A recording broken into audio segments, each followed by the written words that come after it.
If any of you listening has ever dedicated, made healing your top priority, healing, whether mental health or any sort of physical, you will realize that you cannot force it. You can provide conditions, you can give environment, you can, whatever medicine or lifestyle changes you're bringing. But even after doing everything, you have to let go of how much time your body takes to respond to it, how much time your mind takes, to respond to the processes, to the medicine, to the environment.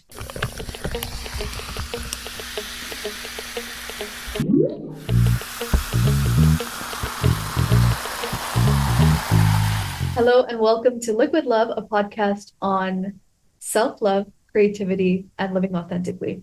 This is episode 5, and my name is Nandini.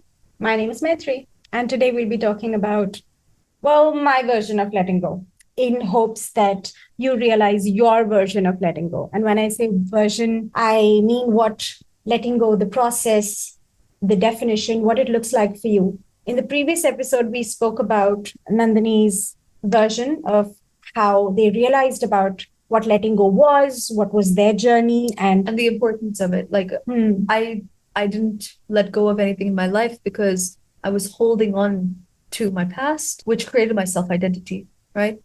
But in today's podcast, I'm excited to hear about your journey and how you deliberately decided to let go of certain things. I would like to start by mentioning that letting go, these are the two ends for me of letting go.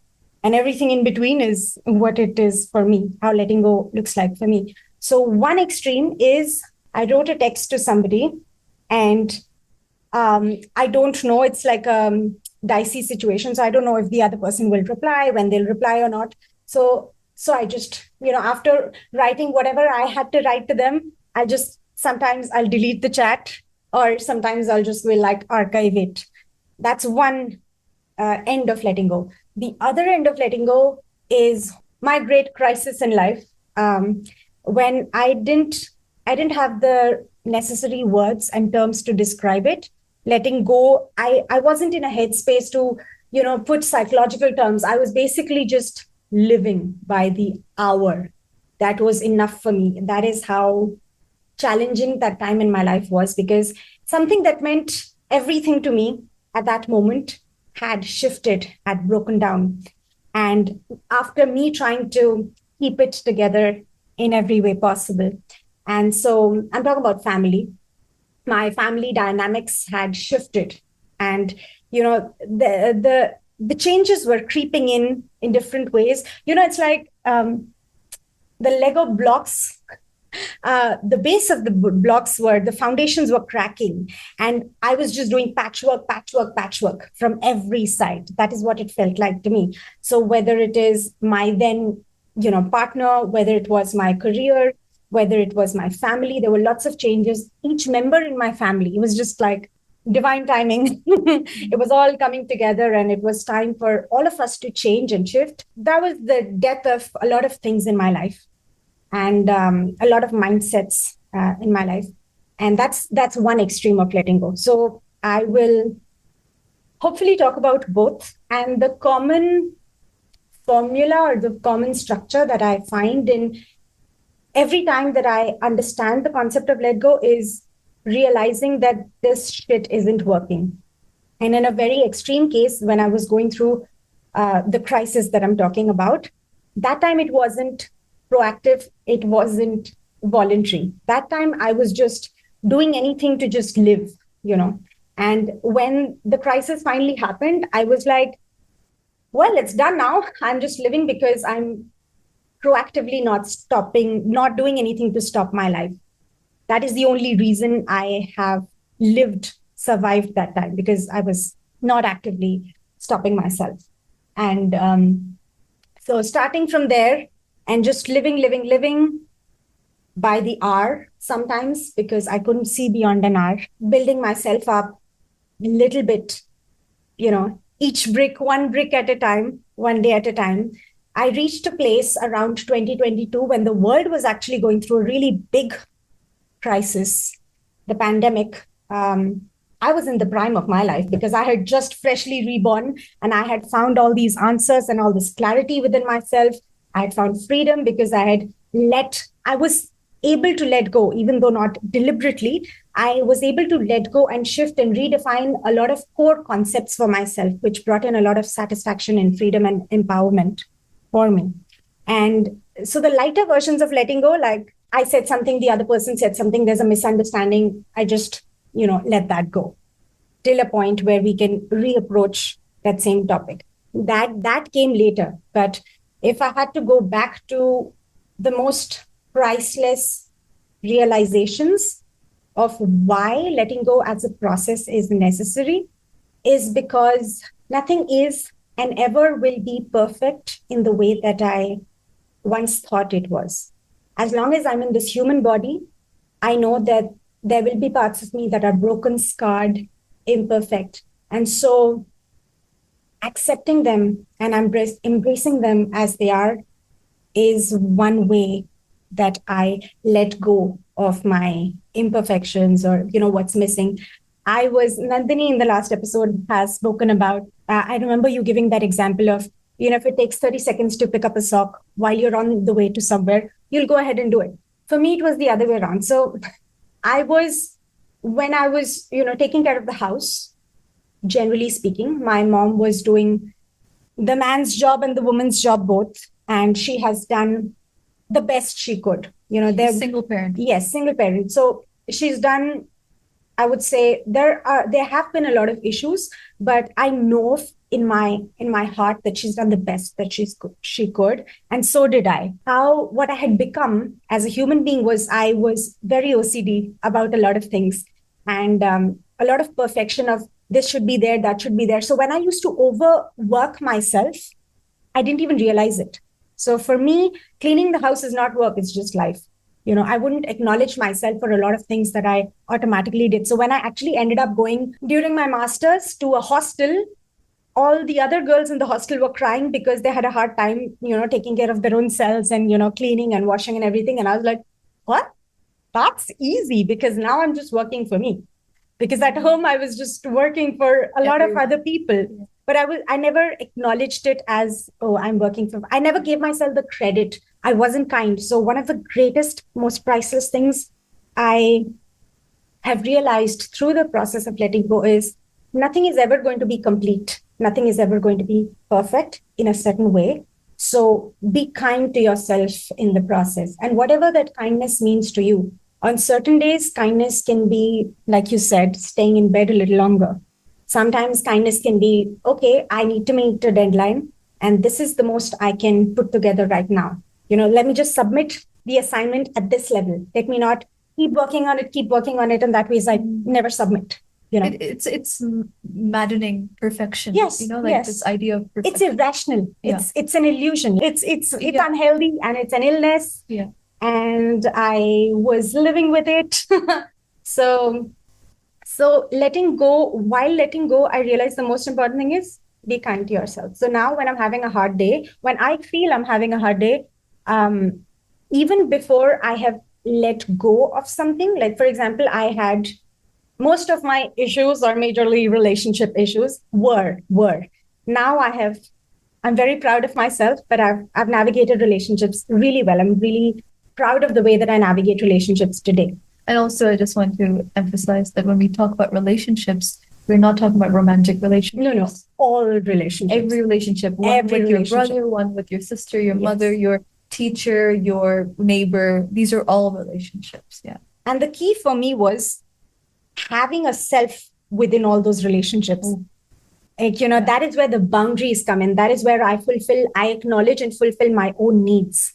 And I know that I'm talking about letting go, but it's so important for me to have that identity of self, to know what self is, and that acknowledging the needs of self and providing those for myself as much as possible, which is actually most of the things that I could, because I was freely giving it off to other people. And there were a lot of times when it was not acknowledged and validated from outside. I used to quietly keep sinking and breaking and sinking and breaking because I was giving my energy to people who couldn't see it, because naturally they'll take it for granted because I'm giving it. I'm telling them to take it for granted. So that great crisis taught me to have a sense of self. I used to feel it's selfish to have an identity for yourself. And it was completely marred by my stupid notion of when they say in spirituality, ego, you shouldn't have an ego. Ego is hurtful. No, ego is healthy as long as I'm in the body. It's healthy to have a certain identity of self so that you can regulate it and navigate this human world. No matter how spiritual I get, I am in this body and I am working. I'm not going to float away. I am going to still live and navigate, thrive. I wish to thrive in this life. And so for that, constantly being in the process of letting go is important to me. So what does that look like for you?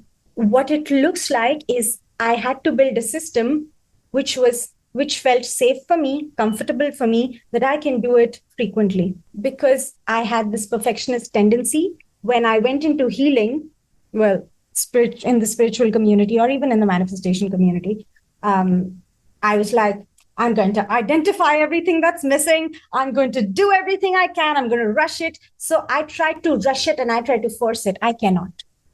I realized healing is not linear. Letting go is not linear. Nothing is linear, even though to work with other people, I know that we talk about time and this and that, and we try to organize. Sorry, just something that came to me is like, sometimes I feel like I've let go of something and then I feel like really liberated and really good.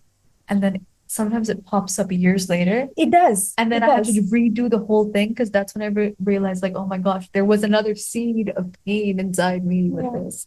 You know, it's so interesting. And also I feel this is very true because I feel this is an act of kindness from the universe's side. Especially with mothers and father wounds, you know, like childhood trauma. Anything which is deep-seated and core within us will come back in waves because there is a lot of stored energy which needs to be released. And if any of you listening has ever dedicated, made healing your top priority, healing whether mental health or any sort of physical health issue as your made that your top priority, I have, you will realize that you cannot force it.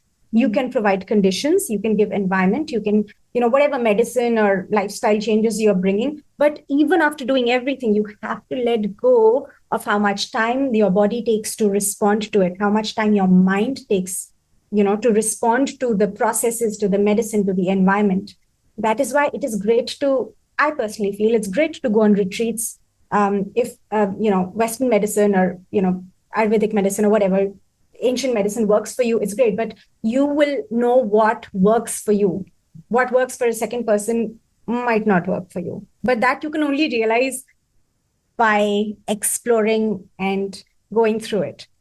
The process of letting go today looks like this shit isn't working. So no, let's break it down into steps. So step one is the realization of this shit isn't working. Okay. It can be a person, a place, a situation, anything. Next is when you, do you want to say something? No, I was just going to say, and it could be a job.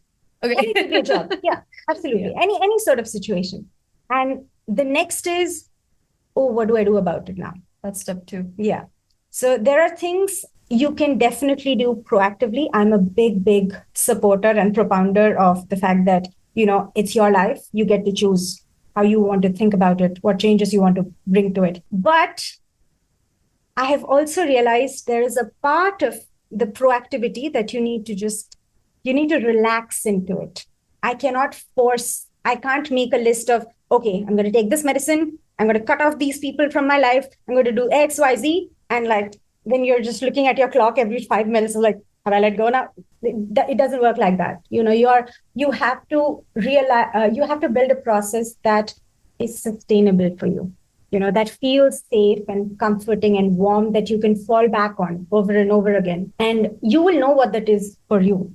For me, it's usually now I come back to visualization practices. I call it energy work. I have come up with my own practices that I do when I feel that something has come up for me, which is hurtful or painful, that I know I can recognize, I can process. And because I've done this process so many times, now I can also tell when my mind is trying to cover up something, There was a point of time when I could just go like, okay, I've done everything from my side. I must have let go now. But now I'm like, oh no, wait, there are layers and then layers. So I don't try to rush myself through the process. But the moment I have let go, I do feel a sense of ease, and there is a sense of indifference. Then I'm not looking to, I realize that, for example, there is some miscommunication with a family member or a friend. If I have resolved it within myself, even without the other person's presence or active participation in the resolution, I feel a sense of ease. And I then don't find myself digging into rationalizing or justifying or replaying that same thing over and over again. It feels like, yeah, that happened. And I did react like that. And that's what it showed me. While I was listening to you, in the previous podcast, which you will only understand, you'll understand better what I'm talking about if you go back and watch the previous episode, is while listening to you, I was thinking, this thought came up to me that I believe that as a soul, before coming into this body, there is a certain journey that I had chosen to make. And my abandonment issues are something, whatever happened in my family structure, now, I don't find it a good enough reason for me to hold other people responsible for what I went through. At one point of time, yes, it felt like they did this to me. But now, after years of working on myself, I feel that, my soul had this abandonment issue, which had to be manifest in my reality so that I could move through that experience and show myself that trauma or that experience doesn't define me. And that is what I truly believe. So when something happens which I in the moment feel is unpleasant, I now directly go to, it must be an act of kindness on the universe's side, to try to, because I'm ready to reach a higher level of awareness. So there is something more which is cropped up, which as I sit with the discomfort, accept it, let go of what needs to be let go of, and then reach a more open space, a greater sense of awareness. This is something that was crossing my mind, which I chose not to share in that moment, because I know that this doesn't resonate with a lot of people, but to me, this is my truth. Yeah. And this is where I would emphasize that you might not agree with me, but there is something which will resonate, an ideology, a philosophy. You will come up with something which resonates with you, which gives your experiences meaning and your life some sense of satisfaction and direction. Go ahead with that. You don't need to accept me with my story, but it will. So as I look at, because my context has shifted. So when I go through difficult, challenging times, it has now, I won't say it's easy because it's not easy. I go through certain days are just really bad. I will not get into the details of it, but on those days, still a part of me knows, that's the best way that I can put it. A part of me is going through the rut and the muck of the situation. But a part of me is very aware that this is happening for me. So I don't try to avoid it. I go through it because I know that parts of me are ready to be shed and parts of me that are ready to be honed. And, just like a diamond, which becomes, or a flower that blooms under certain conditions, mucky conditions, lotus. I need those experiences to help me get to the next level, grow, to elevate. So that is how I look at it. So even though, that makes the process of letting go more acceptable. I won't say easy, but more, I know what I'm flowing towards. That gives me a sense of like a thread of light, I was like, okay. Like it's worth the effort. It's worth the effort. It's worth like letting go. Like in my episode, I had, and I'm gonna just repeat it here. I talked about how for me, when I left my household and I was living an independent life, it almost felt like I ran away from this abusive prison or asylum, right? And as I'm like, it's like in complete darkness because life is unknown. The future is unknown. Like I'm climbing through this fence, but I'm not letting go of the barbed wire because on the other side of the fence, I don't know what's there. Mm-hmm. Am I going to fall into the ocean? Am I going to fall into the abyss? On this side, I know it was the prison that I just escaped from. Yeah. But I still haven't escaped because I'm holding on to the fence. But it's made of barbed wire, so I'm suffering as I'm holding on too. And I just didn't have, for me, the big word is trust. Trust in myself and trust in what else there could be. And it's also, like this is one of the reasons why I find it so fulfilling to talk to you about this, because I'm an awesome person. That is absolutely. I'm a rock solid person to have on your team, on anyone's team. True, very true. But like I was just, what I was gonna say is our lived experience gives us so much like credit and value, and like there's an authentic authority that one gets through lived experience that no amount of degrees or public speaking or whatever else. And this is where it's like, even though I don't believe the same things you do, like I can still get something from what you're saying and apply it to me. Because I also believe like I got to use my own intelligence and creativity. I've got to trust in myself to find the right way and the right path for me. I will say something. Well, it's funny to me, so I'll just say it. I had already gotten my PhD. I'd just started to teach. And I had an academic inferiority complex. And at that point of time, my then partner was like, when I used to, share my worries with him, he would go like, are you serious? You're a bloody PhD. You're teaching, blah, blah, blah, whatever. And I was like, yeah, but I don't feel good enough. And that is like, I have lived what you're saying, whatever degree you have or whatever physical accomplishment you have achieved does not guarantee your value. That's a different thing you work on. Absolutely. It's like, it's a parallel thing. Yeah. The last podcast, sorry to talk about it again, is called, Why Self-Help Didn't Help. And this is also where this idea of like, if I read this book, it will give me all my answers. Yeah. It's so difficult to say that. Yeah. I could recommend 5 books to you, and if it doesn't resonate with you, if it's not, the right time for that to come into your life, it's useless. Yeah, absolutely. Absolutely useless. It's like, even if I give you something like ashwagandha, like some sort of supplement, but you have like a certain organ in your body that's not working, it's like the wrong medicine for the wrong thing. The same thing is the medicine, and the same thing can also be a poison. Can also be a poison. Absolutely. Right? Absolutely. Yeah. While you were saying that, there's another thing that, came into my mind, that just understanding resonance is the big word, I would say. Figuring out what resonates with you is key in living authentically, generally speaking. It's what will give you personal direction for what works for you. So listen to everybody. I love the word resonance because that's where the magic lies. Yeah. Because that way you can be open to listening to other people's stories, but you don't need to follow that. You don't have to hold on to this. Yeah. Let go. Yeah, exactly. Just listen to as many things that you feel called to explore and connect with, but pick out what's yours.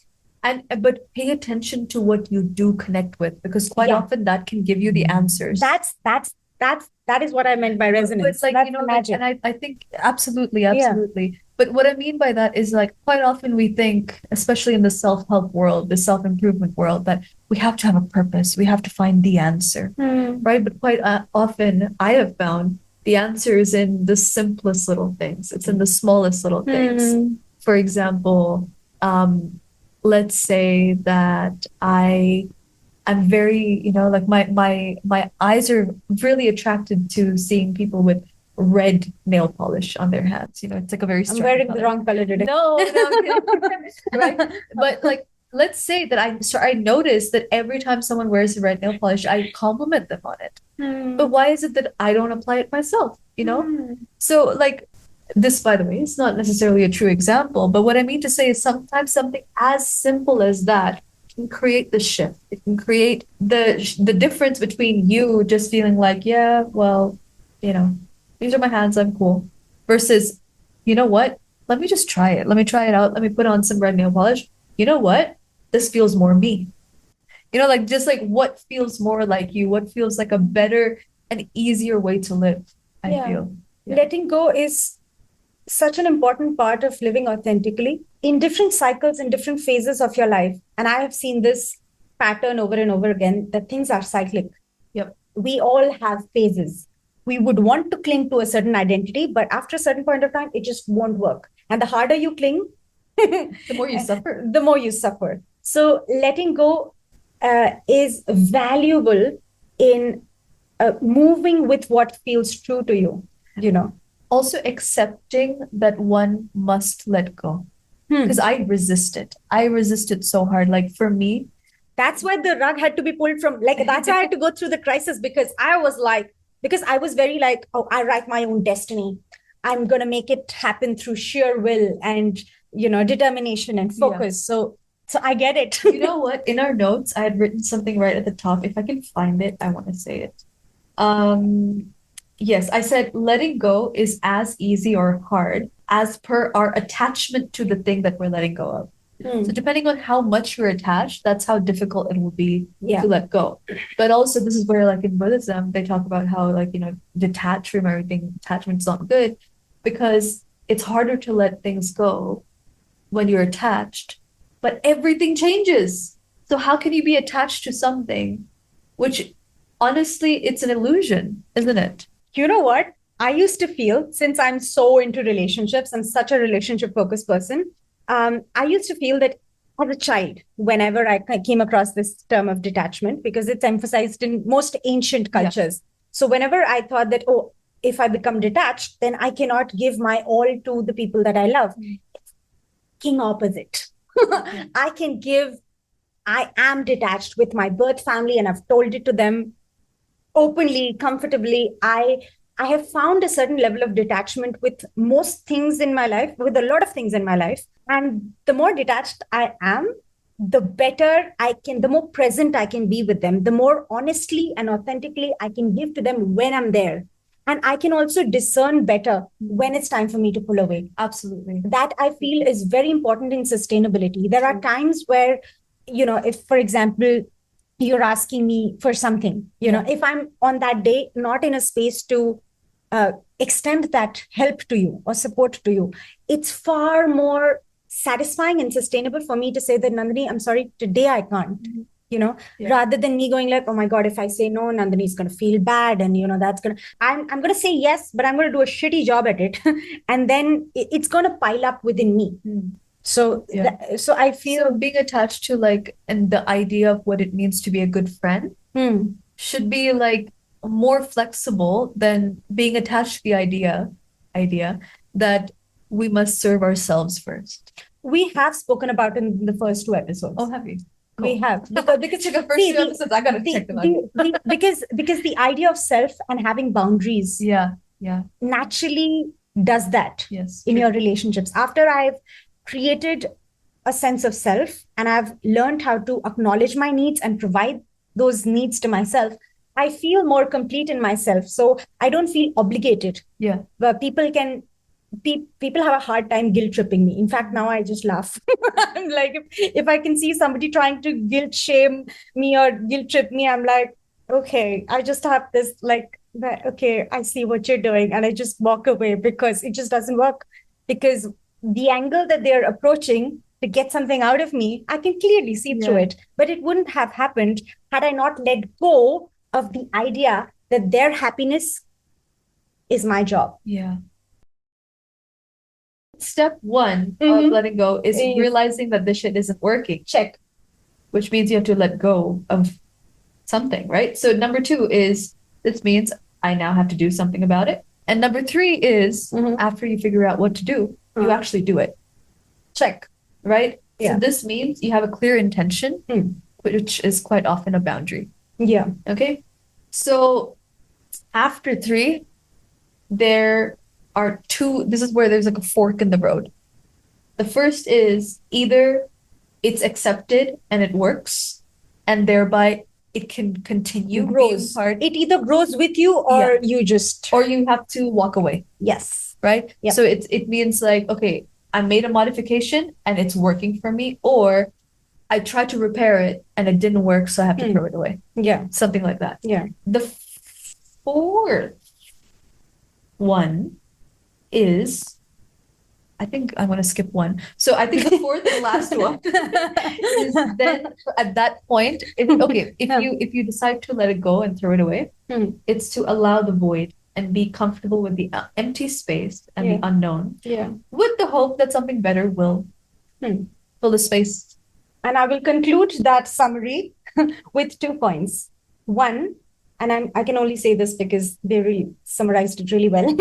I am now 2000% sure of the fact that the core of me is love. Love in the most, not just romantic love, in the most beautiful, warm, comforting, safe way. So the core of me is love. So whatever part of me that breaks down and leaves my energy creates more room for love. And I can always do with more love. And the last bit is the conclusion of it all is why I keep emphasizing being kind with myself during the process of letting go is this is how I like to see it. Life is like a video game. And as I cross each level, I will, once I let go of a certain set of parts of me or certain mindsets, then I will venture into a new setup and I will realize more things that I need to let go. Because patience and surrender have been 2 things which, and my nemesis, now my best friend, uncertainty and chaos. These 3 things have been personally my, I think, greatest lessons, and life keeps reminding me to follow them. And so once I cross level 1 and I'm like, yeah, I'll let go of these things. And sometimes it feels like, oh, really, I let go of these things. Then I realize a fresh set of things that I need to let go because now I'm ready for more. That's what I'd say. So each level brings its own. It's like exhaling. Variety of things. Yeah. Cool. Yeah. Nice. The inhale and exhale is the perfect example for Nandini. For me, it's like waves. It comes to the shore and it washes away, takes away certain things, leaving room for more. But there's always more. The next wave is coming. Yes, always. You got to take the next breath. But before that, you got to exhale first. Hopefully, you liked our episode. Even if you did not, just leave a like. You know what? It takes a very second. Okay. Stop holding on to that like. Just like it. Okay, that's. I'm gonna let go now. I'm gonna let go now. It's fine if you don't like it. Well, you can leave a comment. If you leave a hate comment, I'm gonna find you and I'm gonna. Okay, but I'm gonna let go now. I'm just gonna let go. It was really, really valuable for me to, once again, for me at least, to listen to your story. We planned these beforehand, even though it may not seem very planned. But we're gonna get better. But I what I like about our process of planning is that we come up with a loose structure, and on the day, that's the honest truth. Like we do keep it flexible enough to see how it flows, because how are we going to talk about living authentically if it's completely planned, right? True. That's just contradictory. But we would love to hear from you. Any insights that you got as you listen to this, please leave a little like. It would greatly please us as well as the video editor who's urging us in the background to go like. So like, share, subscribe, do all those great things. And also feel free to throw in some requests because we still have a few more episodes to go. Yes. And this was like pretty much like the crux of what we were getting to. So let's see what more juiciness we have to offer you in the next one. I'm actually excited about the next one too. So for now, let's say cheers. What are we going to cheers to? Fortunately, I have some water left. So yes, this time. Cheers to living authentically. Cheers to letting go. Cheers to letting go of all that does not serve us and making room for love, which is what you're made of. Making room for liquid love. Liquid love. See you next one. Bye.